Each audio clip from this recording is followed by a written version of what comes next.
Thank you for joining us on Health Diary. My name is Gladys Gashanja, and today we're coming to you from the Riverside Dental Suite here in Nairobi. Now, dental experts are raising an alarm that the prevalence of dental fluorosis is increasing, and they are actually correlating it to the rising number of urban centers. You wonder what the connection is? Well, we'll answer that question and many others to do with dental fluorosis, starting off with this fact of the matter.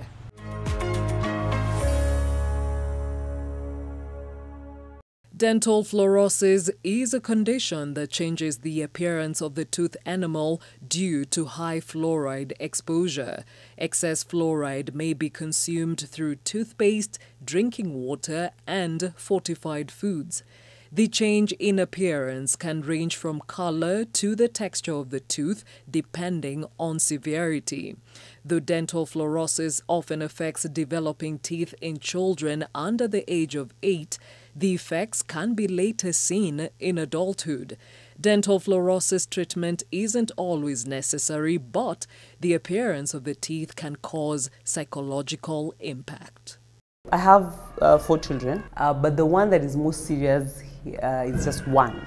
So when he was 5 years old, he started getting cavities. So I took him to a dentist, and the dentist was like, "Why are you giving your child sweets?"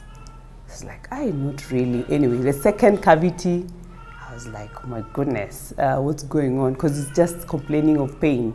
After the third filling, the doctor was like, it could be fluorosis, maybe yes, maybe not. But anyway, let's watch, because he was still very young. Then when the milk teeth started coming off, the ones that were now the permanent teeth came out with the white patches. He doesn't seem to have a problem with it. It's not something actually I have spoken to him about.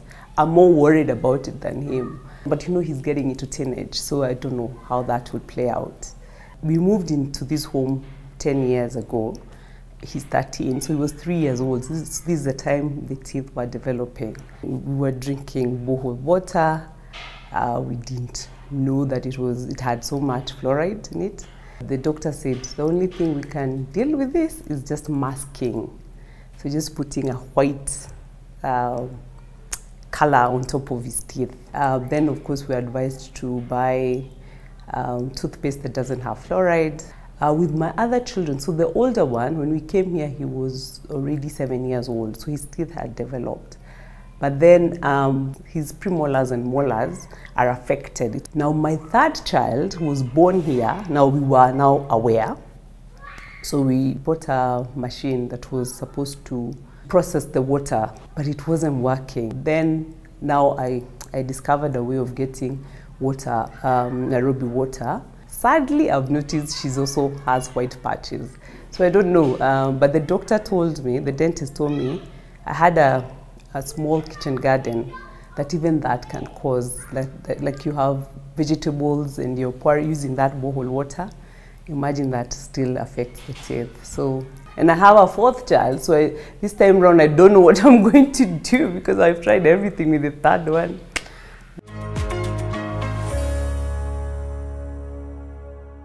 So dental fluorosis said to become a huge problem in this population. Why is this the case? Well, we find out in a moment, and to help us along, we have Dr. PJ Muriuki, who is a dental surgeon, and our patient of the day is Ryan, who will be talking to us about his experience with the same in a moment. And Daktari, let's just start off by understanding the causes of dental fluorosis.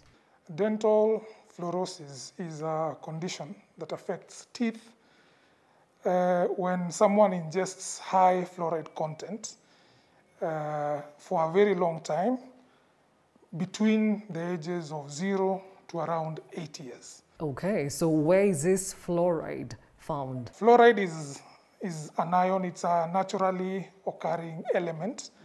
It is mostly found in stones, and as you well know, most of the water is underground. So by water seeping through the rocks, it dissolves the fluoride ion. So you find now fluoride is found in water. It can also be found in the food that we eat.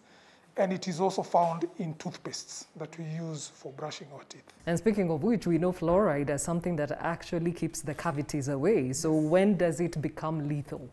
It only becomes lethal, like you put it, only when it is ingested in high doses. So fluoride at the recommended doses, which is around 0.5 to 1 part per million, is very, very useful. But when it is taken above 1.5 or 2 parts per million, then it becomes very harmful to the teeth. Okay, so we understand it being in water and how you'd ingest that, in food, how you would ingest that. How about the toothpaste that's supposed to be protecting us? How now does it become or start working the converse? Dental fluorosis affects you from the time you're in your mother's womb, when your mother, probably a pregnant lady, takes water with high fluoride, to around 80 years old. So in this context of where fluoride can affect you from the toothpaste is also within that age limit. Toothpastes have very high fluoride content, and it is useful because that helps with the prevention of cavities. However, when you brush your teeth, you're supposed to spit, not to swallow. So you find some kids, when they are very young, they can keep swallowing that, and that can cause harm to their teeth, because then that is like ingesting fluoride in very high levels. So when they ingest, does it only affect the teeth, or now it can also go and affect other parts of the body? The bones can be affected by fluoride the same way that the teeth are affected by the fluoride. It can also affect, actually there is research done by one of our colleagues that showed that people or kids who are exposed to very high fluoride content had a lesser IQ compared to kids who had normal fluoride exposure. Also in pregnancy, in pregnant ladies, there is research which has shown that it affects the development of the fetus in that there is, in the umbilical cord, fluoride is also able to pass and affect the teeth of the fetus that they are growing. Because as you well know, teeth start forming at week 6 of pregnancy.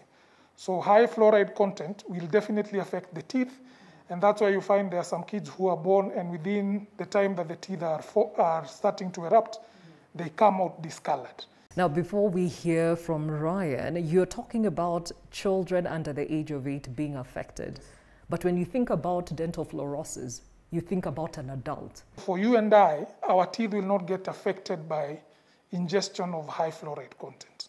So the fluoride affects the teeth during the formation of the tooth. And of course, the effects are felt much later in life, because that's when you get to know yourself. So, social effects, you're not able to smile nicely, your teeth are discolored, and especially among teenagers, it is a very, big problem, because other than just, the health effects, there are also social and economic effects of dental fluorosis.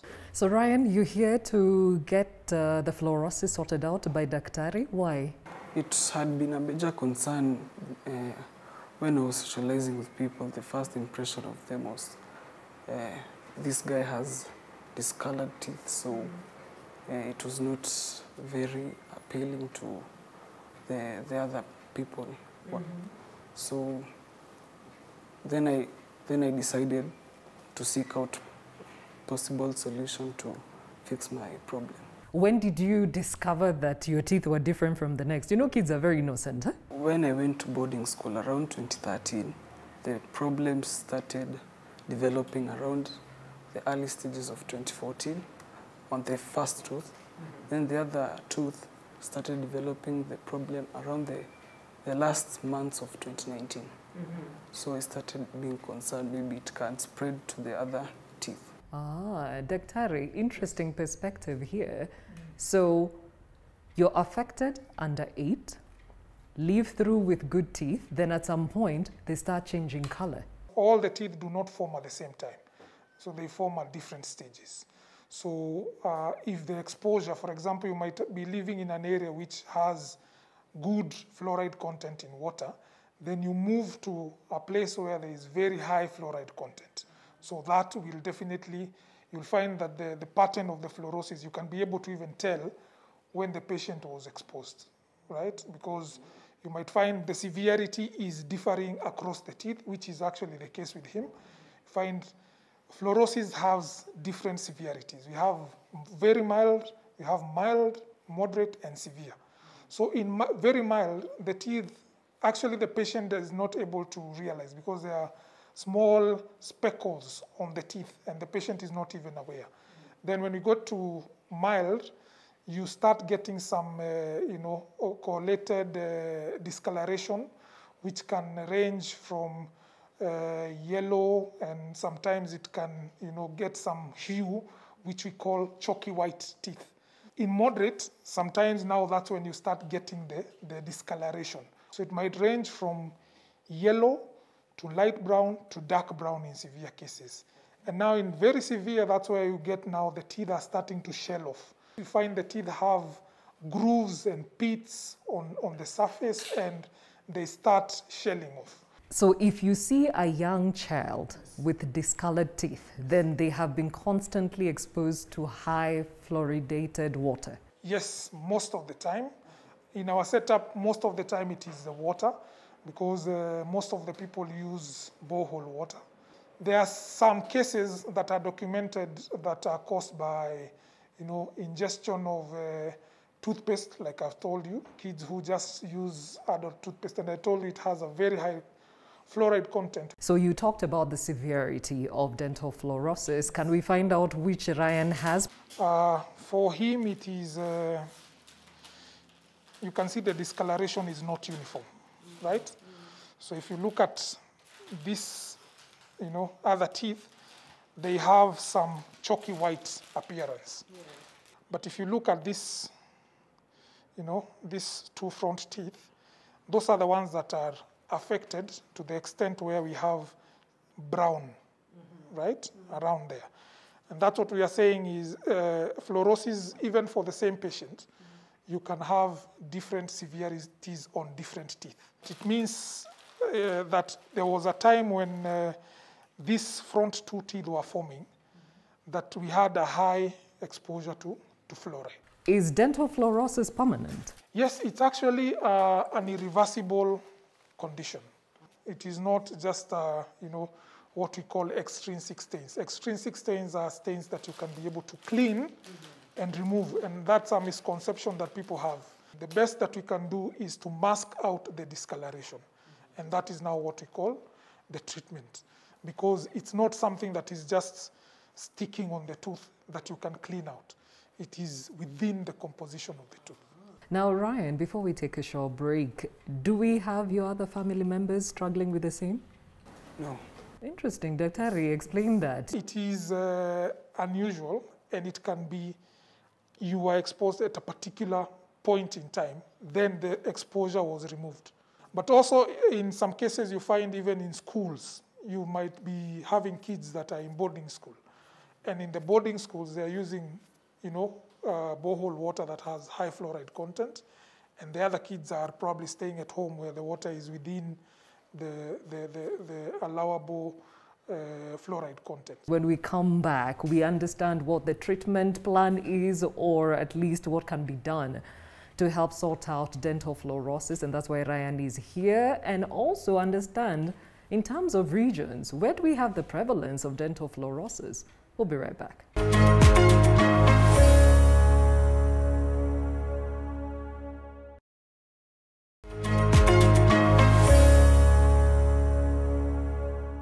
Welcome back to Health Diary. The conversation today, dental fluorosis, taking us through the same Dr. PJ Muriuki, who is a dental surgeon, and of course our patient of the day is Ryan. And before we went to break, I was curious to know, especially when it comes to Ryan, you said you're the only member of your family who has dental fluorosis.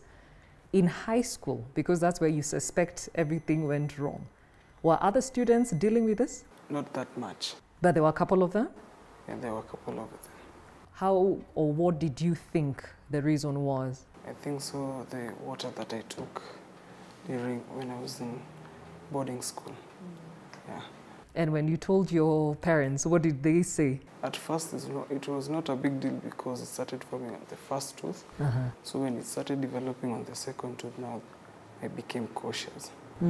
Yes, so I consulted them about the possible remedies to treat my discolored teeth. And how much has it affected you? There's some people who said even smiling became, something they don't do as often. Yes, yeah, I think so. That is the main reason.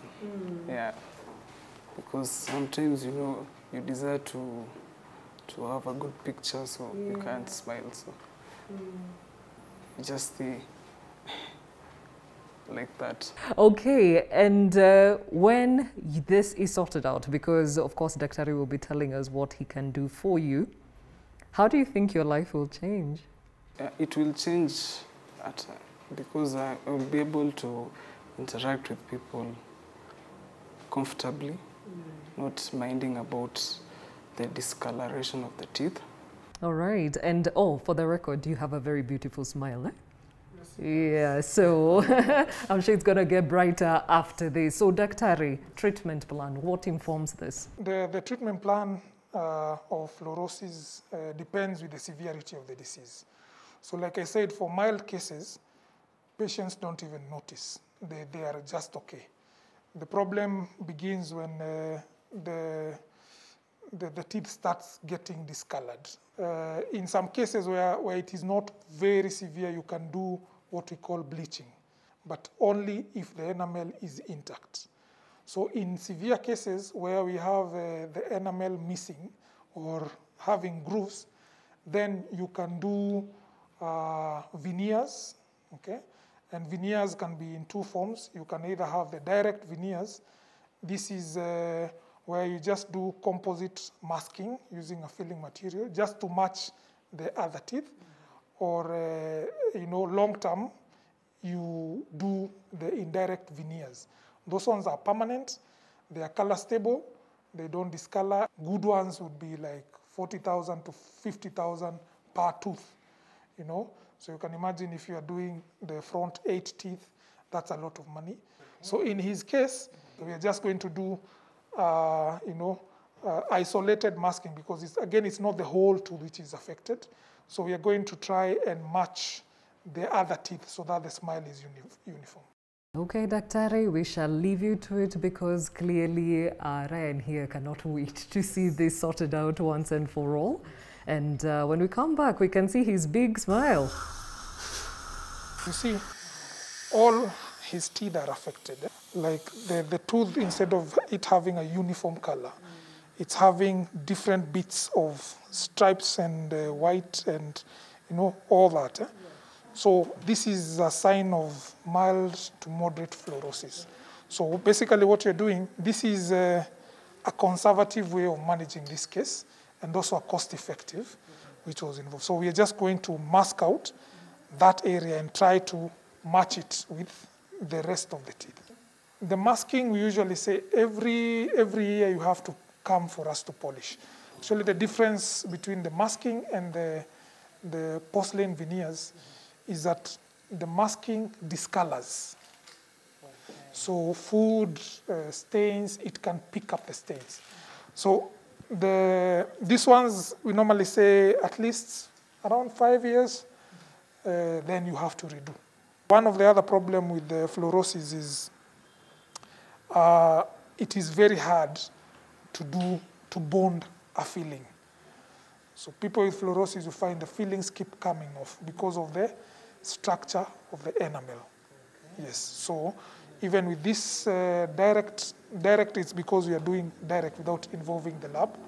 So the direct ones, they don't have a very long lifespan compared to the indirect ones. Yeah. Open wide, good. Okay, I want you to chew. Okay. Open. Okay. It's okay. Good. So we finished. Okay, so I am curious to know how it looks like, but let's see the patient see himself first. Do we have a mirror? You like, eh? Hebu sasa smile vizuri. Oh, look at that. Yeah. Such a huge difference. Yes. So what we've done is we've had to play around with the shades of the masking that we've done, so that it camouflages everything in the mouth, so that those teeth do not stand out like they were standing out when they were discolored. We need to go back to that question, the prevalence of dental fluorosis. So are there some regions, both within the city and without, that you've seen higher cases? There was a survey which was done in Kenya. It was called the Kenya National Oral Health Survey of 2015, which found out that the prevalence of fluorosis, dental fluorosis, is at around 43.4%. It's a very high number. It means like in every 10 people, 4 or 5 have dental fluorosis. But like you asked, there are some regions that we are seeing increased prevalence of the disease. In Nairobi especially, it is a dental public health concern. There are so many studies that have been done, especially among school-going children, where the prevalence is very, very high. And there is an interesting trend that we are seeing. It is becoming, a disease of people who are well-to-do. Because, and this is just a hypothesis, is, when people are expanding into the outskirts of Nairobi, and we don't have enough water supply there. So they resort to digging boreholes, and they consume the water from the borehole without knowing the level of the fluoride. It's very, very rampant in areas like Utawala and the general Ruai area. It is very rampant in Gong. Even where we are at Riverside, the disease is, the condition is quite prevalent. In the Rift Valley, of course, we know Nakuru, because of the volcanic action, the fluoride content in the soil is very high. Naivasha, some parts of Kericho, so bits and places all around the country. So how can we prevent ourselves from the effects of dental fluorosis? I think number one for me, it's what we are doing, raising awareness. Because in the same survey by the Kenya National Oral Health Survey, it was found out that only 12% of people that were participated in the survey knew about dental fluorosis and what causes dental fluorosis. At the government level, they need to ensure that people are consuming water that is fit for consumption, and not only just clean water, but water that has been analyzed, the mineral content of the water, to make sure that we do not have high fluoride, because there are also other metals like lead, that are also detrimental to the health. Then lastly, at an individual level, especially for the young parents, I would really advise them to consider doing preventative measures at home, because it's possible. Once they know how the disease comes mostly, which is through the water, they can get some filters to filter out fluoride. A lot learned today about dental fluorosis. Thank you, Dr. PJ Muriuki, who is a dental surgeon, and of course Ryan. Oh, please give me that smile again. Excellent. You look wonderful. And before I even wrap up this conversation, you talked about the cost being so high. Do we cover this in NHIF, considering the high number of people dealing with dental fluorosis? It's really unfortunate, because not only NHIF, but most insurances, the amount of that they allocate to the dental cover is very minimal. You find like 10,000 or something like that. And even in that, there are so many restrictions. So for NHIF national cover, unfortunately, they don't cover dental.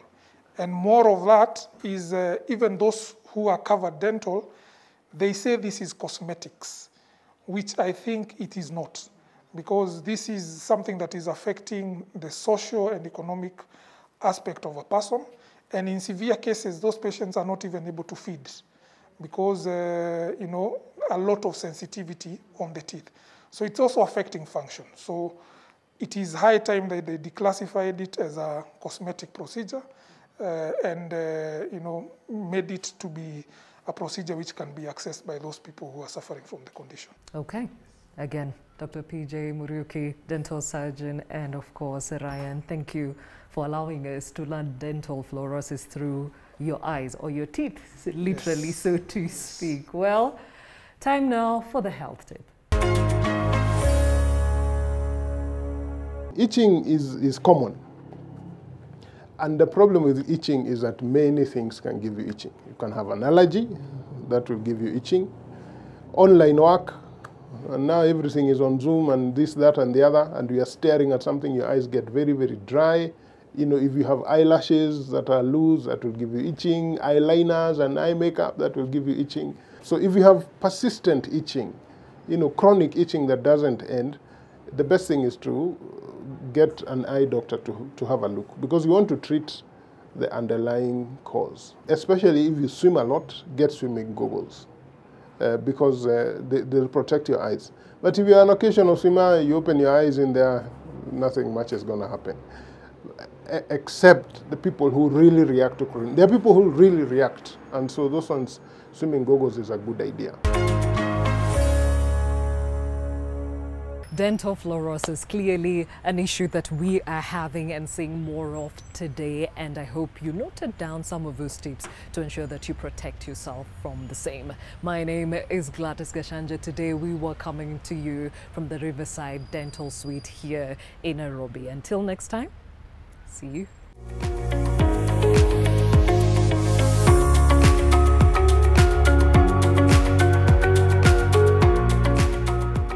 Utapaza sauti venye unge ukikatia, you know, sweetie, sindio? Well, we answered that question and many others around dental fluorosis. Karibu niseme fluorosis, my friend. Watu wa Kikuyu land. Sa ndio ina check in a good one. Anyway, let's do this. So. Ebu, hey, my friend. Oh, it's so excellent.